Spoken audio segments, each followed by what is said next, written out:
The burial of Nefertiti. The burial chamber scans and their interpretation.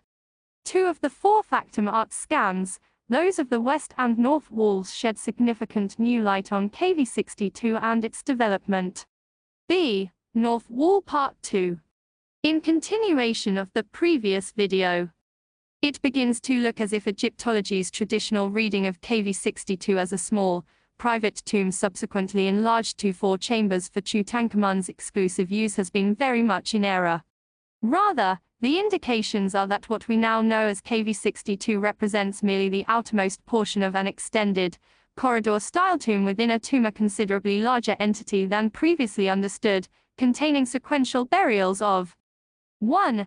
An earlier queen who, by her employment of a nest of large sepulchral shrines, had achieved full pharaonic status, and 2. A later male king, Tutankhamun himself, each interred within her innermost, and his outermost, dedicated burial apartments. Finally, what light do the burial chamber paintings themselves shed on the foregoing analysis? A 2012 survey of these by the Getty Conservation Institute (GC) proves exceptionally informative. A key revelation of the Getty's recent report was that the north wall decoration of Tutankhamun's burial chamber J differs in a number of crucial respects from its 3 companion scenes. To the east, west, and south. First, it transpires that the plaster plus paint sequence discerned for the north is quite distinct from the relatively consistent stratigraphy shared by the burial chamber's east, west, and south wall surfaces.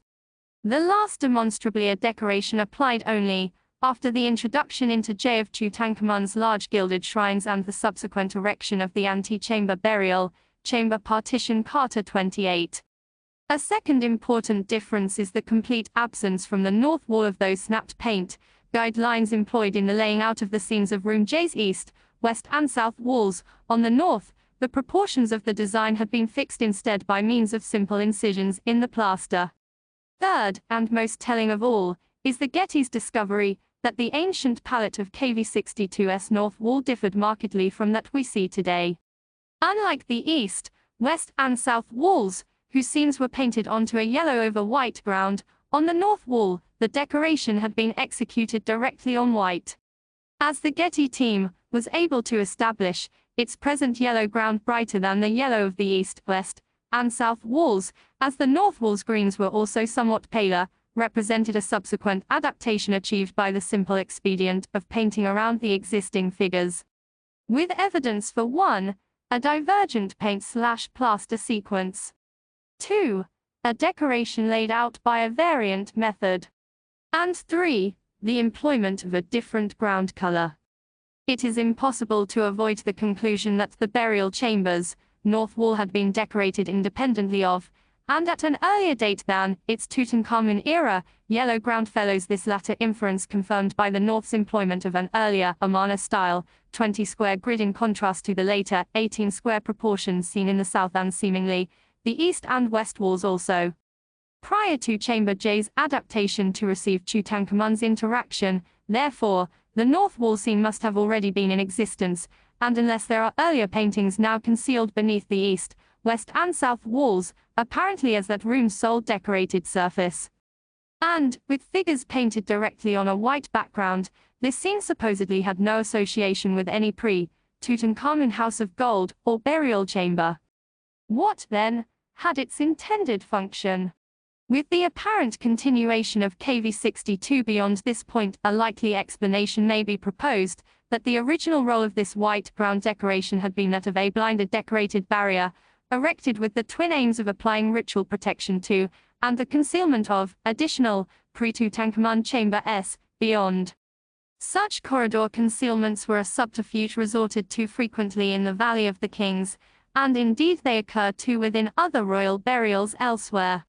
All New Kingdom and later instances known to me present depictions of Pharaoh in the presence of a variety of gods, the same general subject matter as KV62's north wall. And their favored location was the far side of the tombs, well to which, in the compressed plan of KV62, Carter considered Room J at one stage to have corresponded.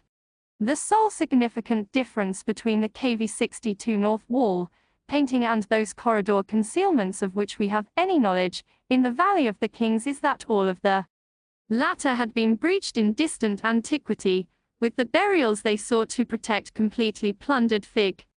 26.70, it seems that in KV 62 we may be faced, for the very first time, with a Valley of the Kings corridor blind, which has survived structurally intact. So whose burial had this north wall partition been erected to hide and protect? Most of the evidence is already to hand. From its right-turning, L-shaped plan we are able to discern that KV 62 had originally been quarried for a queen, and that this was a queen upon whom was subsequently bestowed the trappings of kingship is indicated both by the regal iconography of the north wall's original, white ground scene, and by the corridor the blocking beneath. This painting appears to conceal a corridor made sufficiently large to permit the passage of enormous, pharaonic-style shrine panels. The proportions employed in the layout of this north wall's concealing scene, moreover, are those generated by a 20-square, Amarna-style grid. On these criteria there would seem to be but one viable candidate, Nefertiti as sole ruling king, that is as Smenkhare.